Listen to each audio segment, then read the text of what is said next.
السلام علیکم ورحمۃ اللہ وبرکاتہ۔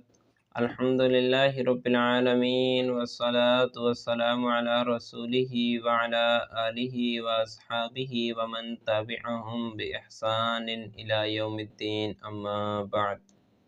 سامعین ذی وقار، آج ہم اپنی کتاب نخبۃ الاحادیث کی حدیث نمبر 14 پڑھیں گے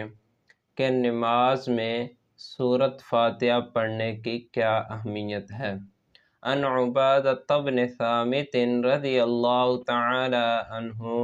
قال قال رسول اللہ صلی اللہ علیہ وسلم لا صلاة لمن لم يقرأ بفاتحة الکتاب۔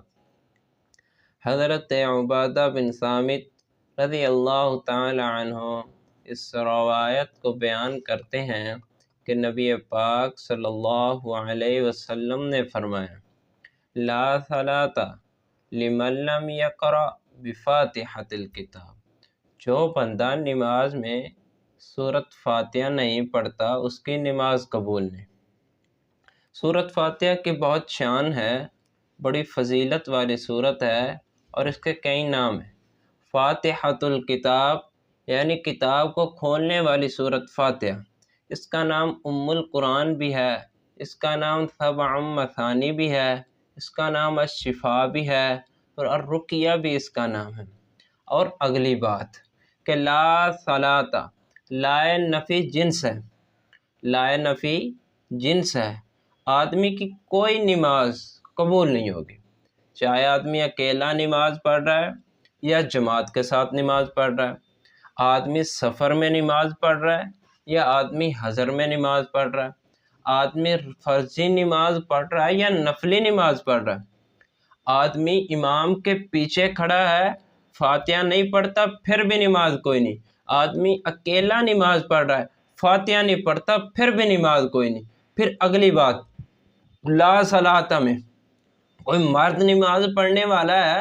وہ مرد بھی اگر فاتحہ نہیں پڑھتا نماز کوئی نہیں، عورت ہے نماز میں فاتحہ نہیں پڑھتی تو نماز کوئی نہیں۔ پھر ایک کہا جاتا ہے جی سری نمازوں میں اور جہری نمازوں میں فرق ہے، لیکن یہ سن لیجئے لا صلاۃ، لا نفی جنس، آپ کی سری نماز ہو آپ کی جہری نماز ہو، آپ اکیلے سری پڑھ رہے ہیں، آپ اکیلے جماعت کے ساتھ ہیں، اکیلے نہیں ہیں سری پڑھ رہے ہیں، امام آگے فاتحہ پڑھ رہا ہے تب بھی امام کے پیچھے پڑھنی پڑے گی، مرد ہے عورت ہے۔ لا صلاۃ لمن لم یقرأ بفاتحۃ الکتاب، وہ بھی نماز ہو، فرض ہو، نفل ہو، جماعت کے ساتھ ہو، الگ ہو، سفر میں ہو، حضر میں ہو، دن کی ہو، رات کی ہو، فرضی ہو، نفلی ہو، اگر فاتحہ نہیں پڑھی جائے گی تو نماز قبول نہیں ہوگی۔ اگر فاتحہ پڑھیں گے تو پھر ہی ہماری وہ رکعت گنی جائے گی، وہ نماز گنی جائے گی۔